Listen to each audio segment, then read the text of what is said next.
Assalamualaikum warahmatullahi wabarakatuh. Perkenalkan, nama saya Aura Munazzilah.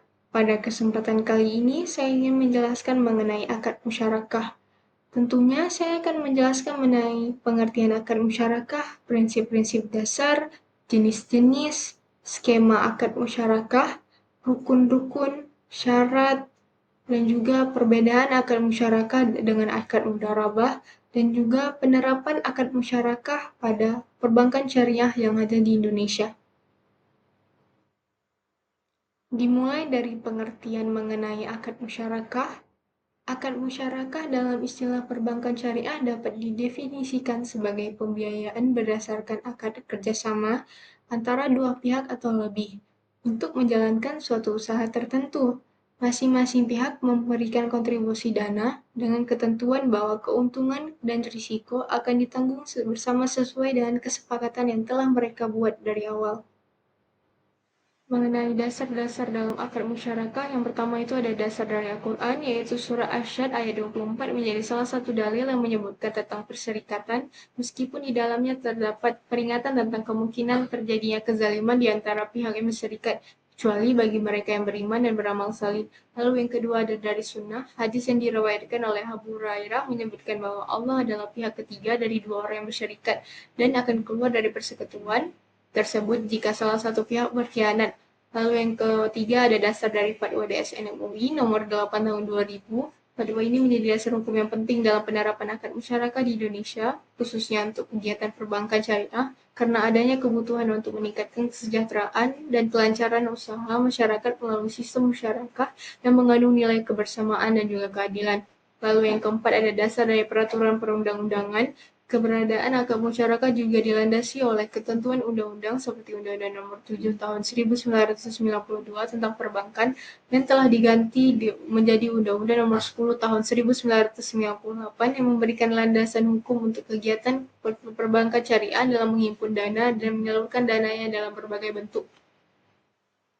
Prinsip-prinsip dasar akad musyarakah yang pertama itu adalah kerjasama dan partisipasi aktif dari semua pihak yang terlibat. Dalam hal ini, setiap pihak harus aktif berkontribusi dalam usaha bersama dan tidak hanya sebagai pemodal pasif. Semua keputusan terkait usaha harus diambil secara bersama-sama. Lalu yang kedua adalah transparansi keterbukaan. Transparansi dan keterbukaan dalam akad musyarakah ini sangatlah penting. Semua informasi terkait usaha harus disampaikan dengan jujur kepada semua pihak yang terlibat. Hal ini mencakup laporan keuangan, perkembangan usaha, dan semua informasi yang relevan. Lalu yang ketiga ada pembagian keuntungan dan juga kerugian. Dalam akad musyarakah, pembagian keuntungan dan juga kerugian harus sesuai dengan kesepakatan awal. Semua pihak harus mendapatkan bagian sesuai dengan kontribusi modal dan upaya yang diberikan. Pembagian ini harus dilakukan secara adil dan sesuai dengan prinsip-prinsip syariah. Lalu yang keempat ada risiko dan tanggung jawab bersama. Risiko dalam usaha musyarakah adalah tanggung jawab bersama semua pihak. Ini berarti bahwa jika usaha mengalami kerugian, semua pihak harus ikut menanggung kerugian tersebut sesuai dengan kontribusi modal. Ini adalah prinsip yang adil yang mendorong ke semua pihak untuk berhati-hati dalam mengelola usaha. Lalu yang kelima ada manfaat bagi masyarakat. Akad musyarakah juga harus memberikan manfaat bagi masyarakat secara luas. Usaha yang dijalankan harus sesuai dengan prinsip-prinsip syariah dan tidak boleh merugikan masyarakat. Ini adalah salah satu tujuan dari ekonomi syariah, yaitu menciptakan kesejahteraan bagi semua orang. Mengenai jenis-jenis akad musyarakah terbagi menjadi dua. Yang pertama syirkah uqud. Syirkah uqud merupakan kerjasama dan kesepakatan dua pihak atau lebih untuk menggabungkan modal untuk melakukan suatu usaha. Keuntungan diperoleh dibagi sesuai nisbah, sedangkan kerugian dibagi sesuai kontribusi yang diberikan masing-masing pihak. Syirkah ukur ini terbagi menjadi empat. Yang pertama, syirkah amwal mufadah merupakan kerjasama dengan menyetorkan besaran modal yang sama. Lalu yang kedua ada syirkah amwal inan merupakan kerjasama dengan menyetorkan besaran modal yang berbeda. Lalu ada syirkah wujuh merupakan kerjasama dua orang atau lebih, di mana yang menjadi modal adalah kepercayaan pihak ketiga kepada seluruh atau sebagian anggota syirkah. Lalu yang keempat ada syirkah mudharabah, merupakan kerjasama dua pihak antara penyedia modal dengan pihak pengelola modal. Lalu jenis akad musyarakah yang kedua adalah syirkah amlak. Syirkah amlak terjadi bukan karena akad, melainkan karena usaha tertentu atau disebut ikhtiari, atau terjadi secara alami atau otomatis atau disebut ijbari. Syirkah amlak terbagi menjadi dua, yaitu pertama syirkah amlak ikhtiari merupakan contoh hal akad hibah, wasiat, dan juga pembelian, sehingga syirkah amlak ikhtiari tidak terkandung akad wakalah dan akad wilayah atau penguasaan dari salah satu syarik kepada syarik lainnya. Lalu yang kedua ada syirkah amlak ijbari, terjadi karena peristiwa alami seperti kematian. Tidak ada upaya dari para syarik untuk mewujudkan peristiwa atau faktor yang menjadi sebab terjadinya kepemilikan bersama. Contohnya kematian seorang ayah yang menjadi faktor yang menyebabkan terjadinya pembagian harta di antara ahli waris. Rukun-rukun mengenai akad musyarakah yang pertama itu ada ijab kabul atau disebut juga sighad, yaitu pernyataan kesepakatan dari kedua belah pihak untuk melakukan akad kerjasama. Lalu yang kedua ada pihak yang berakad atau disebut juga akidain. Lalu yang ketiga ada objek akad. Objek akad ini dapat berupa aset, proyek, ataupun usaha. Lalu yang keempat ada modal atau disebut juga ra'sul mal. Lalu yang kelima ada bagi hasil atau disebut juga nisbah. Syarat-syarat untuk melakukan akad musyarakah yang pertama itu antar pihak dapat menjadi pewakil untuk pihak lainnya karena masing-masing mendapatkan izin dari pihak lain untuk menjalankan transaksi bisnis. Yang kedua ada keuntungan dalam bentuk persentase dan pembagiannya diketahui oleh kedua pihak sejak awal. Lalu yang terakhir ada keuntungan tidak dapat disebutkan dalam bentuk nominal yang pasti karena ada pembagian keuntungan dan juga risiko usaha. Untuk skema dasar dari akad musyarakah, kedua pihak yang saling bermitra keduanya akan berkontribusi dalam menyerahkan modal dan juga skill untuk melakukan suatu usaha bersama. Nah, dari usaha tersebut akan menghasilkan keuntungan dan dibagi berdasarkan kesepakatan.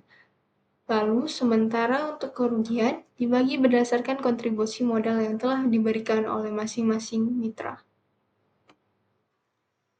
Mengenai perbedaan akad musyarakah dan juga mudharabah, yang pertama itu pada pembiayaan mudharabah, hanya pemilik modal atau yang disebut sahibul mal yang menyerahkan modalnya kepada pengelola modal mudharib, sedangkan pada pembiayaan musyarakah, masing-masing pihak menyetorkan modalnya. Lalu yang kedua pada mudharabah, pengelola atau yang disebut juga mudharib akan melakukan kegiatan untuk mengelola modal dan apabila memperoleh keuntungan, maka akan dibagi berdasarkan kesepakatan atau nisbah bagi hasil. Namun, pada musyarakah, jika memperoleh keuntungan, maka pembagiannya berdasarkan persentase modal yang disetorkan. Lalu yang ketiga ada pada mudharabah, kerugian ditanggung oleh pemilik modal atau disebut juga syahibul mal dengan catatan bukan karena kesengajaan dari pihak pengelola modal atau disebut juga mudharib. Tetapi dalam musyarakah, maka kerugian ditanggung bersama-sama sesuai dengan besarnya modal masing-masing yang telah mereka sepakati.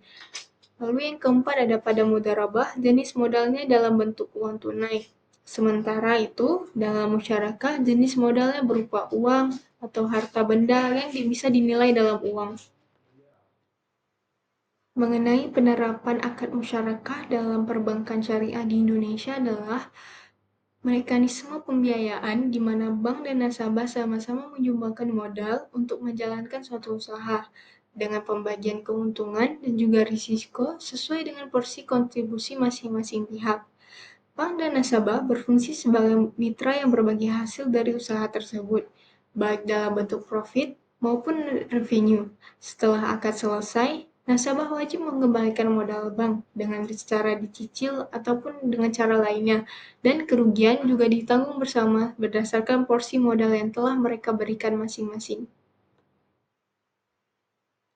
Kesimpulan yang dapat diambil dari presentasi saya sebelumnya adalah akad musyarakah adalah bentuk pembiayaan syariah berbasis kerjasama di mana semua pihak menyertakan modal dan menanggung keuntungan maupun kerugian sesuai dengan porsi kontribusinya.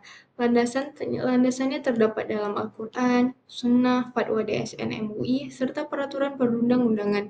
Berbeda dengan mudharabah yang hanya melibatkan satu pihak sebagai pemodal dan juga satu pihak lagi sebagai pekerja. Musyarakah ini menekankan kebersamaan, transparansi, dan juga tanggung jawab bersama. Dalam perbankan syariah, akad ini berfungsi sebagai instrumen pembiayaan kemitraan yang adil, mendorong pertumbuhan usaha, serta memberikan manfaat yang luas bagi masyarakat sesuai dengan prinsip-prinsip ekonomi Islam dan prinsip perbankan syariah yang ada di Indonesia.